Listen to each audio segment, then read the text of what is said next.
नमस्कार nervous TV को स्वागत मु मनोरंजन आपण मानकु नै आसी नुआ अध्याय को आज आम गोटे गुंडार आत्मकाहानी विषय जानिबा।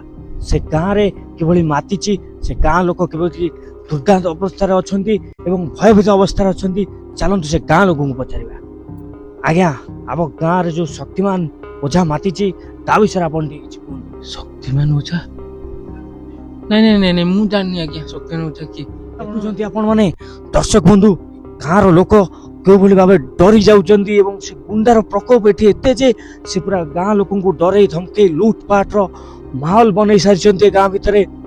ଚାଲନ୍ତୁ ଆଉ ଜଣେ ଭାଇ ବସିଛନ୍ତି ତାଙ୍କୁ ବି ପଚାରିଦେବା ଶକ୍ତିମାନ ଓଝାଙ୍କ ବିଷୟରେ। ଭାଇ ଆପଣ ଗାଁରେ ଯୋଉ ଗୁଣ୍ଡା ମାତିଛି ଶକ୍ତିମାନ ଓଝା ସେ ଲୋକଙ୍କୁ ଲୁଟୁଛି ବାଡ଼ଉଛି ଘରେ ପଶି ଭଙ୍ଗାରୁଜା କରୁଛି ଆପଣ ତା ବିଷୟରେ କଣ କୁହନ୍ତୁ ଯାହା ଆମ ଦର୍ଶକ ଏବଂ ଆଇନ କାନୁନ ଲୋକ ଜାଣିବେ ଏବଂ ଗାଁର କିଛି ଉନ୍ନତି ହେଇପାରିବ ତାକୁ ଏ ଗାଁରୁ କେମିତି ବାହାର କରାଯାଇପାରିବ ସେ ବିଷୟରେ ଆପଣ କହିଲେ ଆମେ ତାକୁ ଦେଖେଇବୁ। ଶକ୍ତିମାନ ଓଝା ବିଷୟରେ ଆପଣ ଟିକେ କିଛି କୁହନ୍ତୁ।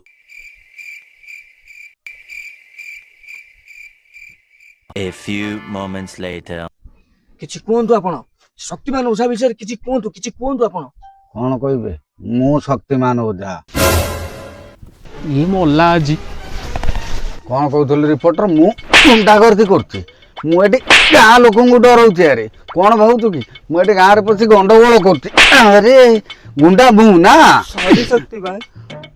सॉरी शक्तिमान